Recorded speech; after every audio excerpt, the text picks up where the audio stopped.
我打算從今個月開始每個月俾1000我老母紮袋，你點睇啊？我覺得幾好喎，為人子女嘅都有義務孝敬養大我哋嘅父母，咁就從今個月開始實行啦。我每個月出糧都會俾1000返去俾我媽咪紮下袋。點解你要俾錢你阿媽啫？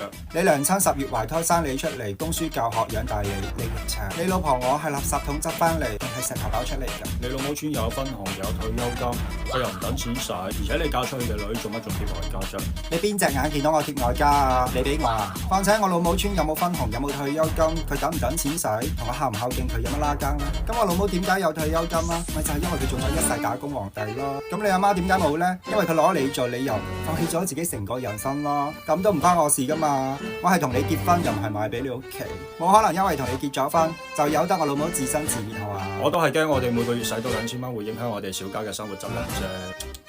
你睇你話俾1000你老母紮袋，我都唔句，點解一提我老母就影響我哋小家嘅生活質量啦？